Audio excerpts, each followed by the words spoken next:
everyone. Thanks for stopping by the movie Hangout.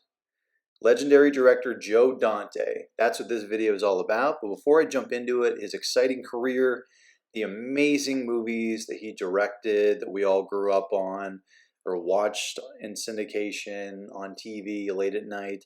Before I jump into that, if you could go on over and click subscribe, comment, like, I'd really appreciate it. Okay, let's jump in here. So this is the brand new Collider article about Joe Dante. So from Gremlins to Piranha. It's quite a stretch right there. So he does a lot of creature movies. From Gremlins to Piranha, how Joe Dante mastered mainstream meta horror movies. The director of Gremlins mastered a now standard form of horror storytelling. Today the concept of, and this is Joe Dante right here, if you haven't figured it. It's not him, it's not the Piranha. Today the concept of horror films containing meta elements is commonplace. Granted, there's always been a consciousness of the genre within scary movies. Think of the Hills Have Eyes poster in The Evil Dead. But titles like Scream have managed to popularize this further, to the point that projects like It Chapter 2 will have characters trading dialogue referencing familiar elements from John Carpenter's The Thing. Many have gone down the meta horror route, but one of the earliest adopters of this mold is also one of its masters. Director Joe Dante has been providing cheekily self-conscious horror for his entire career, and in the process has left a massive footprint on the world of cinema. I completely agree with that.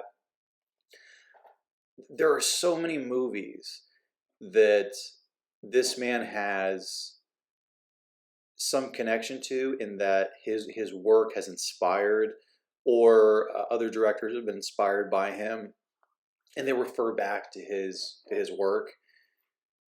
In the 1970s, Steven Spielberg established his name through the master horror film Jaws. That same decade, Dante also got his foot in the filmmaking door with his aquatic-based motion picture Piranha. If you haven't seen that movie, I saw it when I was a kid. Do not show it to kids. It freaked me out. It scared me. My family took us to go swimming in a lake after I watched it. Bad idea. Really bad idea. Do not take a kid to go swimming in murky water after they watch Piranha. This era of horror cinema was full of Jaws imitators. Very true. A lot of water monsters after Jaws, trying to take a chomp out of the film's success. But only Dante took the basic concept of these seafaring creature features to their absurdist extremes. In this film, cars don't just drive to lakes where kids are in danger. They practically fly off the road as they zoom towards imminent danger. Lines of dialogue comment on how people eat fish. Fish don't eat people. Piranha isn't just conscious of the inherently goofy nature of these waterbound horror movies. It's exploring it. While Piranha doesn't go as meta as later works of Dante, it's also conscious of the melodramatic tendencies of Jaws knockoffs, and recognizing these hallmarks opts to utilize them in a maximalist way.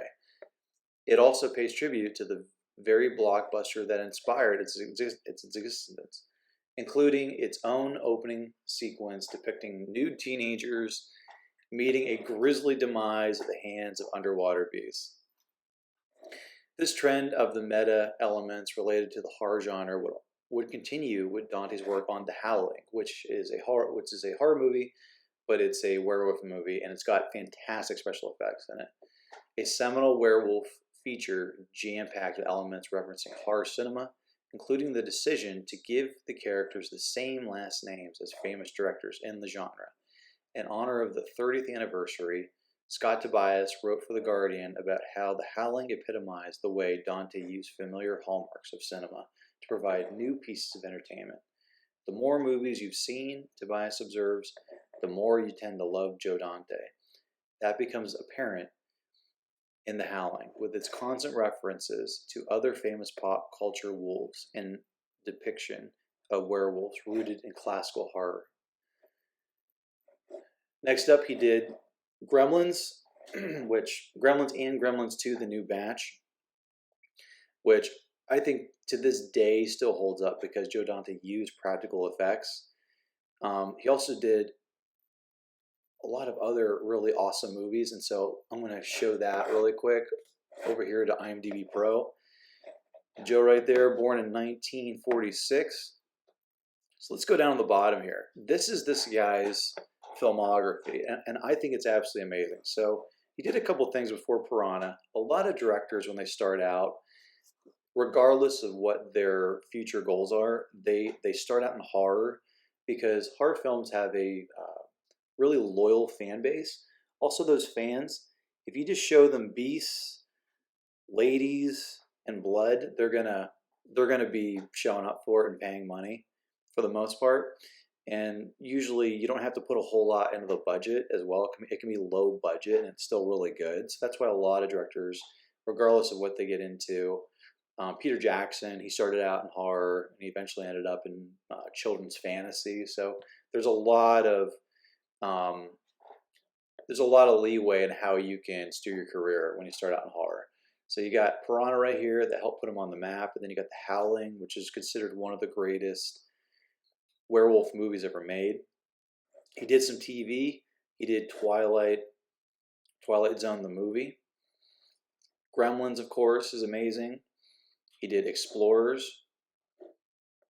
Then he did Twilight Zone on TV. Then he did Inner Space, which is that movie about people shrinking down really small and going inside the human body.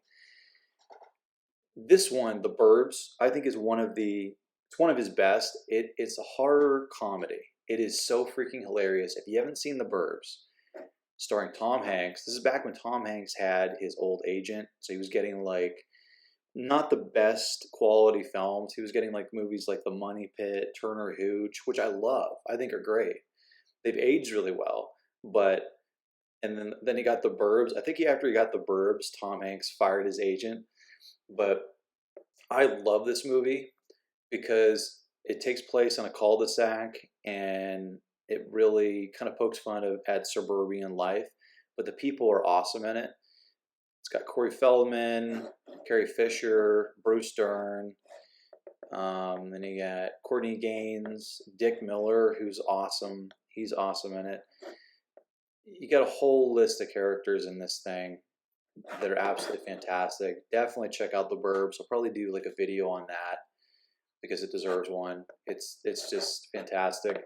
And then if you're growing up as a kid in the 90s, Erie, Indiana, this show was short-lived. I think it had a lot of potential, but it takes place in this fictional town of Erie, Indiana, and it's kind of like the Twilight Zone for kids. Lot of young actors in it that went on to do big things. You know, you got Tobey Maguire, a bunch of really famous actors, but it definitely inspired Goosebumps, which later went on television. Then he went on to do a lot of television: MacGyver, Hawaii Five-0, Splatter.